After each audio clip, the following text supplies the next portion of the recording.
뉴욕시 렌트가 사상 최고를 기록하며 고공행진을 이어가고 있습니다. 서류 미비자들이 공영아파트 입주와 같은 주거 지원 혜택을 받지 못하도록 하는 새 규정이 발표됐습니다. 뉴욕시는 21일부터 대중교통 요금이 오릅니다. 뉴욕시 지하철 승차 시 기존 메트로카드를 대체하는 새로운 결제 방식이 도입됩니다. 뉴저지는 주말에 폭우와 함께 강풍이 예상되면서 정전 사태와 일부 지역의 홍수가 예측되고 있습니다.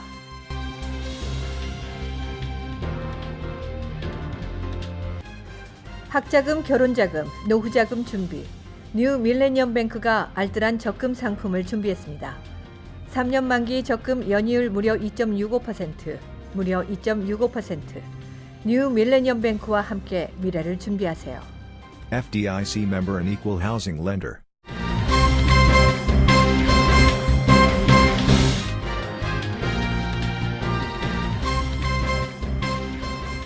시청자 여러분 안녕하십니까? KBTV 9시 뉴스입니다. 첫 소식입니다. 뉴욕시 렌트가 사상 최고를 기록하며 고공행진을 이어가고 있습니다. 부동산 리스팅 사이트 스트리트 이지에 따르면 특히 브루클린과 퀸즈의 렌트는 상한가를 기록하고 있으며 맨하튼도 올 1분기 최고점을 찍은 것으로 나타났습니다. 보도에 양준화 기자입니다. 브루클린의 평균 렌트는 지난해보다 2.2% 상승한 2,608달러였고 퀸즈는 2.5% 올라 2,173달러를 기록했습니다. 특히 퀸즈에서는 북서쪽 지역의 렌트가 2.4% 오른 2,264달러로 보로내에서 가장 비싼 곳으로 꼽혔습니다. 퀸즈 지역 집값은 상승세가 멈추지 않아 평균 3% 상승한 51만 7,996달러였습니다. 맨하튼은 2.6% 올라 3,217달러였습니다. 업계는 당분간 이러한 상승 추세가 계속될 것으로 보고 있습니다. 이에 따라 올해 새로 집을 구해 이사 가려는 뉴요커들은 가격 흥정이 쉽지 않을 전망입니다. 뉴욕시 5개 보로 중 평균 렌트가 줄어든 곳은 브루클린 북쪽이 유일했습니다. 이 지역은 빈 아파트 수가 증가했는데 이는 메트로폴리탄 교통공사가 브루클린과 맨하튼을 잇는 터널 보수 공사로 인해 L전철 운행을 15개월간 중단할 예정이기 때문입니다. KBTV 뉴스 양준하입니다. 서류 미비자들이 공영아파트 입주와 같은 주거 지원 혜택을 받지 못하도록 하는 새 규정이 발표됐습니다. 연방주택 도시개발부 HUD는 서류 미비자들의 주거 지원 혜택을 막는 새로운 규정을 발표했다고 18일 뉴욕타임스가 보도했습니다. 새 규정에 따르면 국토안보부의 외국인 전산 승인 프로그램을 적용시켜 세입자들의 체류 신분을 조회합니다. 뉴욕타임스에 따르면 현재는 서류 미비자를 포함한 모든 사람이 신분 상태를 밝히지 않아도 공영아파트에 입주해 주거 지원 혜택을 받을 수 있습니다. 그러나 새 규정이 적용된다면 서류 미비자들은 기존에 받았던 주거 혜택을 받지 못하고 6개월 내에 다른 곳으로 이주해야 합니다. 버락 오바마 전 행정부 당시 연방주택 도시개발부 장관을 지낸 줄리안 카스트로는 새 규정은 도널드 트럼프 행정부가 이민자 커뮤니티를 억압하는 또 다른 방법이라고 강력히 비난했습니다. 새 규정은 17일 의회에 전달됐으며 15일간의 리뷰 기간을 거쳐 60일 동안 여론 수렴 기간을 거쳐 시행됩니다. 뉴욕시는 이번 일요일부터 그동안 적용받았던 요금, 보너스 제도가 없어지면서 새로운 대중교통 요금이 시행됩니다. 보도에 황선균 기자입니다. 뉴욕의 지하철과 버스 인상 요금이 오는 일요일부터 전면 시행됩니다. 기본 요금은 그대로 $2.75지만 그동안 여러 번 탑승 시 주던 5%의 보너스는 없어집니다. 7일간 통용되는 메트로카드는 현재 $32에서 $33로 그리고 30일간 통용되는 메트로카드는 현재 $121에서 $127로 인상됩니다. 이 가격은 1998년도 책정요금과 비교하면 2배가 되는 셈입니다. KBTV 뉴스 황성균입니다. 뉴욕 지하철 승차 시에 기존 메트로카드를 대체하는 새로운 결제 방식이 도입됩니다. 메트로폴리탄 교통공사 MTA는 최근 새로운 카드 리더기 OMNY를 도입하기 위해 일부 지하철역에서 파일럿 프로그램을 시작할 것이라고 밝혔습니다. 새로 도입되는 카드 리더기는 스캔하듯이 스마트폰을 리더기에 갖다 대는 방식입니다. 이 결제 방식이 도입되면 승객들은 지금처럼 메트로카드를 구입하기 위해 판매기 앞에 줄을 서는 대신 자신의 스마트폰에 앱을 내려받아 크레딧 카드나 은행 계좌와 연동시켜 요금을 낼 수 있습니다. 이 리더기는 17일 열린 MTA 이사회에서 공개됐습니다. 앞으로 수주간 시내 16개의 지하철역 등에서 시범 운영을 한 뒤 오는 5월부터 일반이 사용할 수 있도록 할 예정입니다. 오늘 금요일 최고 온도가 70도가량 올라가면서 중남부 지방에서 이동한 저기압의 영향으로 주말에는 강풍을 동반한 홍수주의보가 내려졌습니다. 오늘 밤에는 60도로 기온이 내려가겠지만 내일 아침까지 강한 천둥 번개를 동반한 폭우가 계속되겠습니다. 폭우와 함께 강풍이 예상되면서 정전 사태와 일부 지역의 홍수가 예측되고 있습니다. 미치 매코널 미국 상원공화당 원내대표가 담배를 구입할 수 있는 가능 연령을 기존 18세에서 21세로 높이는 법안을 발의할 예정이라고 로이터 통신과 CNN 등이 18일 보도했습니다. 이 소식 양준화 기자가 전해드립니다. 매코널 원내대표는 이날 성명을 통해 얼마 전부터 10대 아이들 사이에서 전자담배 흡연이 유례 없이 급증하고 있다는 소식을 그들의 부모로부터 듣고 있다면서 이런 현상은 불행히도 미국 전역에서 전염병 수준으로 번지고 있다며 새 법안을 발의하게 된 배경을 설명했습니다. 그는 미국 전역에서 전자담배를 포함한 담배 구입 가능 법정 연령을 높이자고 제안했습니다. 비영리 조직인 미국 의학원의 2015년 연구에 따르면 매일 담배를 피우는 성인의 약 90%가 19세 이전에 담배를 피우기 시작하며 담배 구입 가능 연령을 21세로 올리면 22만 3천 명을 조기 사망으로부터 구할 수 있다고 로이터는 전했습니다. 지금까지 뉴저지와 캘리포니아 등 미국 12개 주가 담배 구입 가능 연령을 21세로 올리는 법을 제정한 바 있습니다. KBTV 뉴스 양준하입니다. 메트로폴리탄 교통공사가 무임승차 근절에 주력하는 이유는 현재 적자 운영의 주범이 바로 무임승차이기 때문이라는데요. 이를 근절하기 위해 보다 강력한 대책을 구상하는 가운데 경찰력 동원을 실시하고 있습니다. 보도에 양준화 기자입니다. MTA에 따르면 지난해 버스와 지하철 등 대중교통을 이용한 승객 5명 중 1명꼴인 24%가 무임승차하면서 무려 2억 2,500만 달러의 적자가 발생한 것으로 알려졌습니다. MTA에 따르면 뉴욕시경과 협조해 버스의 경관을 탑승시키고 무임승차와 각종 대중교통 범죄를 단속하는 시범 프로그램을 실시하고 있으며 단속에 걸릴 경우 $100의 벌금이 부과됩니다. 한편 빌 드볼라지오 뉴욕시장은 이번 시범 프로그램을 통해 NYPD가 무임승차를 효과적인 조치를 취하고 근본적으로 해결할 수 있는 해법을 마련할 계획이라고 밝혔습니다. 뉴욕의 무임승차율은 런던과 파리의 대도시에 비해 훨씬 높아 적자 운영을 해소하기 위해서는 먼저 무임승차 문제부터 근절될 필요가 있다고 메트로폴리탄 교통공사는 주장하고 있습니다. KBTV 뉴스 양준하입니다. 유명 래퍼 코닥 블랙과 다른 3명이 캐나다에서 미국으로 들어오면서 무기와 마약 소지 혐의로 체포됐습니다. 코닥 블랙은 캐딜락 에스컬레이드를 타고 수요일 오후 7시 20분에 국경을 넘다 경찰에 마약과 무기를 차 안에 숨긴 혐의를 받았습니다. 보석금을 내고 석방되면서 코닥 블랙은 $100짜리 지폐를 부채처럼 펴서 시종일관 얼굴을 가리고 차에 탑승했습니다. 이들이 탑승한 차 안에는 마리화나와 장전된 그락 9mm 권총이 있었습니다. 이들은 무기 소지 허가를 받지 않았던 것으로 알려졌습니다.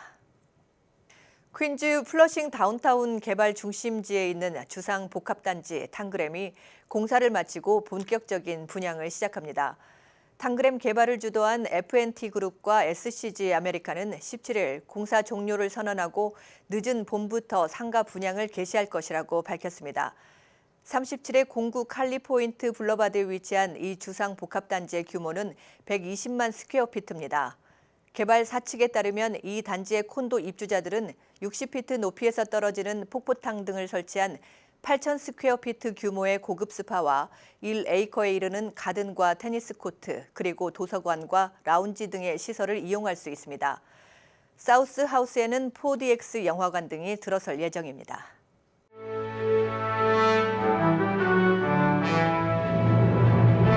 사건 사고입니다. 맨하튼에서 총격 사건이 발생해 총잡이 1명이 사망하고 경찰 1명이 부상당했습니다. 사건은 목요일 오후 4시 30분경에 워싱턴 하이츠의 187 스트리트에서 발생했는데요. 이 사건 용의자는 거리에서 총을 들고 난동을 부리다 경찰이 접근하자 인근 주차장으로 도주해 차량 뒤에 숨었다가 경찰을 향해 3발의 총을 쐈습니다. 경찰도 이에 맞서 총격을 가했고 총상을 입은 용의자는 병원에서 결국 사망했습니다. 웨스트체스터 카운티 용커스의 주택가에서 일산화탄소 중독으로 어린이를 포함한 11명이 치료를 받았습니다. 사건은 오늘 아침 8시 30분경 코레이 플레이스에 있는 연립주택에서 발생했습니다. 경찰에 따르면 이날 이 연립주택에서는 허용 기준치인 70ppm을 훨씬 초과하는 1000ppm 정도의 일산화탄소가 발생했습니다. 피해자인 6명의 어린이와 5명의 어른은 어지러움과 구토 증세로 치료를 받고 있습니다. 텍사스주 휴스턴 남부 한 주유소 편의점에서 일하던 한인 남성이 무장강도가 쏜 총에 맞아 사망했습니다. 지역 매체에 따르면 지난 16일 오후 11시 30분쯤 휴스턴 남부의 메인 블러바드 선상의 엑손 주유소 편의점에서 총격 사건이 발생해 59살의 직원 이세영 씨가 사망했습니다. 휴스턴 경찰국에 따르면 이 씨와 점원이 다른 손님을 맞이할 때 무장강도 3명이 마스크를 쓰고 들이닥쳐 이 씨에게 총을 겨눈 채 금품을 요구했습니다. 이 씨는 손을 든 채 강도들의 요구에 응했지만 이들은 수차례 총격을 가했습니다. 미취학 아동들의 잦은 스크린 노출이 주의력 결핍 과잉 행동장애 ADHD와 연관이 있음을 보여주는 연구 결과가 나왔습니다. 캐나다 엘버타 대학 의대 소아과 전문의 피우시 맨드헤인 교수 연구팀은 3세에서 5세 때 TV나 DVD, 컴퓨터, 비디오 게임, 스마트폰 등 스크린을 보는 시간이 하루 평균 2시간이 넘으면 ADHD 위험이 크게 높아진다는 연구 결과를 발표했다고 영국의 데일리 메일 인터넷판과 메디컬 익스프레스가 17일 보도했습니다. 뉴욕주 의회가 베라자노 네로우스 브릿지 통행료 할인 혜택을 브루클린 주민들에게도 확대하는 법안을 추진합니다. 앤드류 보나데스 주 상원 의원이 최근 발의한 이 법안은 베라자노 브릿지를 자주 이용하는 브루클린 주민들에게도 스태튼 아일랜드 주민들이 적용받고 있는 할인된 통행료 $5 50센트를 동일하게 적용하는 내용이 주 골자입니다. 미국 노동부는 지난주 신규 실업수당 청구 건수가 전주보다 5천 건 줄어든 19만 2천 건을 기록했다고 18일 밝혔습니다. 전문가들의 예상치 20만 5천 건을 밑도는 수준으로 1969년 9월 이후 약 50년 만에 최저치입니다. 실업수당 청구 건수가 감소했다는 것은 그만큼 고용 사정이 개선됐다는 의미입니다. 미국의 지난달 소매 판매가 전월 대비 1.6% 증가했다고 상무부가 18일 밝혔습니다. 이는 전문가들의 전망치 1.1%를 웃도는 수치로 지난 2017년 9월 이후로 최대 증가폭입니다. 자동차와 가솔린, 가스, 의류 부문에서 소비 심리가 개선됐습니다. 자동차와 가솔린을 제외한 소매 판매는 0.9% 증가세를 보였고 앞서 소매 판매는 지난달 0.2%의 감소세를 기록한 바 있습니다. 이어서 포커스인과 커뮤니티 브리핑이 이어집니다.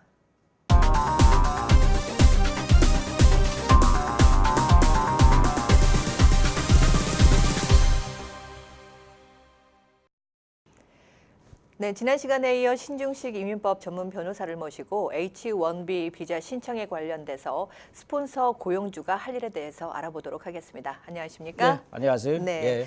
이제 H-1B 비자에 추첨이 된다고 해도 사실 실질 검사에서 떨어지는 경우가 많이 있잖아요. 네. 변호사님께서도 말씀을 네네. 하셨지만 그렇게 된다면 스폰서 고용주가 뭐 도와줄 일이 있나요? 예, 좀 있죠. 네. 이제 그게 뭐냐면 이제 요즘에 한 2년 전서부터 네. 트럼프 행정부에서 미국에서 직장을 갖는 비자는 네. 취업 이민이건 취업 비자이건 전부 다 싫어해요. 그 이유가 뭐냐면 그 사람들 생각에는 외국 사람이 여기서 직장을 잡는 자체가 미국 사람의 직장을 뺏어가는 걸로 생각을 해요. 그 여러 가지 필요한 그 미국의 고용주가 필요해서 네. 그건 생각은 안 하고 네. 무조건 뭐 그냥 뭐 이 표만 받으려고 네. 이 직장을 잡는다 그러면 외국 사람이 네. 미국 사람 직장을 뺏어간다라고 네. 생각을 해가지고 자꾸 뭐라 그러니까 이민국에서 2년 전서부터는 모든 그 이 기준에 강화를 해서 가능하면 아주 심사를 까다롭게 해서 떨어뜨리려고 그래요. 네. 그러다 보니까 이제 이 H1B 비자도 막 이제 떨어뜨리려고 우선 먼저 첫 번에 이제 추첨이 되었으니까 네. 기대를 많이 하고 있는데 심사를 들어가서 당신이 이거를 직장을 잡으려고 신청했는데 야 이게 이리 야 이거 설명을 해라 그러면서 보충을 네. 많이 해와요. 옛날에 그냥 오케이 했는데 지금은 이거 설명해라 왜 그러냐 네. 이거 자격이 안 되는 것 같다. 그러면 이제 거기서 설명을 잘 하지 못하는 건 그냥 다 떨어뜨려 버리고 그러니까 네. 이제 설명을 잘 해야 되는데 그때에 제일 중요한 게 고용주님이 협조를 해서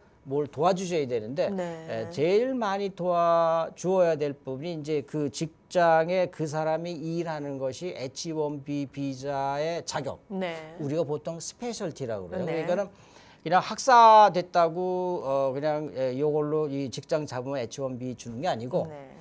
학사를 자기가 그 배운 학교에서 전공 과목에 학문적인 지식의 이론 체계를 네. 이용해야만 하는 직장. 네. 이렇게 이제 아주 좁게 해석을 네. 해서 그거에 해당 안 된다. 뭐 비즈니스 공부했는데 사장님 안 된다. 사장님 네. 이 학문적인 이론이 왜 필요하냐? 필요 안 해준다 이런 얘기예요. 그러니까는 그때에 고용주님이 우리 요 직무 내용이 이래이래를 해서 그 학문적인 지식 체계가 네. 이론이 꼭 필요하다는 걸 잘 설명할 수 있게 준비를 옆에서 도와줘야 돼요. 네. 네, 또 하나는 이게 직무 자체가 그렇게 아주 어려운 것뿐만 아니라 네. 그 이론적인 지식이 필요한 뿐만 아니라 우리와 비슷한 처지에 있는 다른 회사들도 우리 이 직종에는 이 대학 졸업자를 많이 뽑는다. 네. 봐라. 여기도 그렇다. 저기도 그렇다. 또 이렇게 해서 수소문해서 그런 거를 또 모아주면 더 좋다 이런 얘기. 네. 그래서 좀 그렇게 이왕 도와주는 거 고용주가 좀 도와줄 수 있으면 점수가 많이 올라가죠. 네. 예. 그거 그 말고 뭐 영주권을 스폰해 준다든지 뭐 이런 거. 그럴 수 있어요. 그래서 네. 이제 또 어떤 고용주 되시는 분은 그 젊은 사람 이제 취직해서 일을 네. 잘하니까 이거 안 됐어요. 그러면 얼른 그러면 이거 다 때려치고 네, 그게 H1B 가능한 거예요? 그럼요. 그래서 네. 지금 바로 그 질문하신 그 네. 내용인데 거의 많은 사람들이 영주권을 하려면 네. H1B 비자를 일을 하고 그다음에 영주권을 한다라고 네. 많이 생각을 해서 이 영주권이라는 얘기를 꺼내질 않아요. 근데 사실 그게 아니고 H1B 비자 하기도 전에 네. 하면서 또는 하기도 전에 영주권을 시작할 수 있어요. 네. 또 H1B 비자는 아예 그냥 신청도 안 하고 네. 영주권만 시작해도 괜찮아요. 이게 어. 잘못 알고 있는 네. 거죠. 이렇게 꼭 만약에 그 이제 이렇게 잘 안 됐을 때는 고용주님한테 잘 얘기를 해서 영주권만 이렇게 해도 된답니다 하면서 도와달라고 영주권 바로 시작하면 됩니다. 네, 이제 이민국에서 또 현장 감시가 굉장히 많이 나온다고 하는데요. 예, 맞습니다. 네,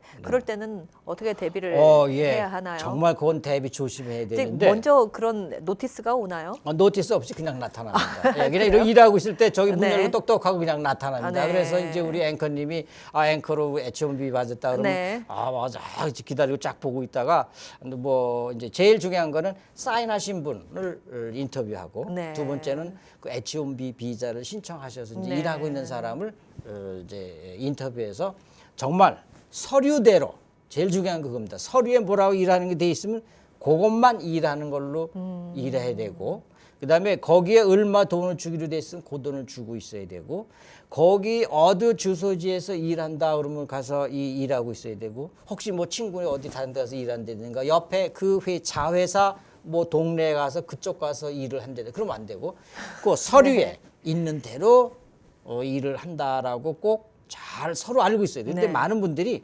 신청자분들이 이렇게 신청을 했는데 변호사들이 그걸 안 줘가지고 네. 내가 무슨 일 뭐로 신청을 했는지 무슨 일 하는 걸로 신청을 했는지 월급 얼마 정확히 얼마 되는지 잘 모르고 있어요. 그러지 말고 꼭 이게 되면은 네. 그 문서를 받아서 하나하나 숙지를 다 하고 네. 있어야 돼요. 근데 사인을 해준 사장님이나 부사장님도 다 숙지하고 있어서 네. 와서 물어볼 때 착착착착 대답을 할 수 있고 만약에 그게 안 된다 그러면 잠깐 기다리라 그러고 네. 이렇게 여기 있다 그러면서 꺼내서 보여주면서 말을 해도 괜찮습니다. 네. 이게 꼭 주의해야 트럼프 행정부가 들어서면서 이제 그런 심사들이 강화가 됐잖아요. 맞습니다. 네, 이러면서 현장 감시 또한 굉장히 좀 강화됐죠. 네. 조심하셔야 됩니다. 네.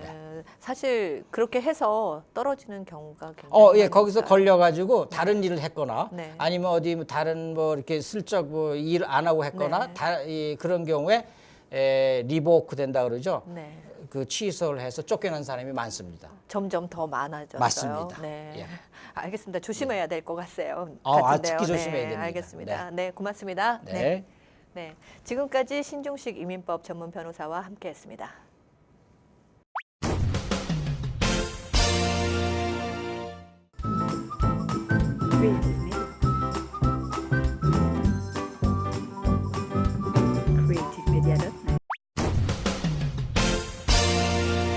환율과 증시 전해드립니다.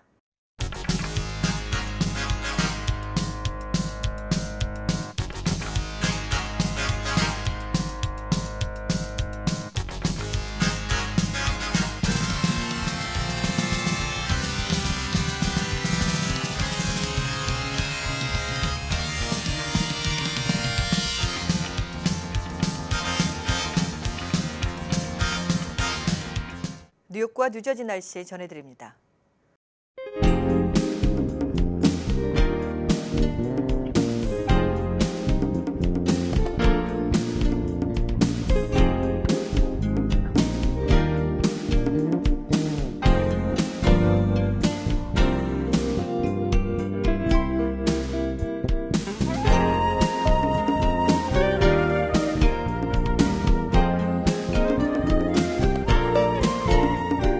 오늘도 KBTV 뉴스9을 시청해주신 여러분 고맙습니다. 편안한 금요일 저녁 보내시기 바랍니다. 학자금, 결혼자금, 노후자금 준비. 뉴 밀레니엄 뱅크가 알뜰한 적금 상품을 준비했습니다. 3년 만기 적금 연이율 무려 2.65%, 무려 2.65%. 뉴 밀레니엄 뱅크와 함께 미래를 준비하세요. FDIC member and equal housing lender.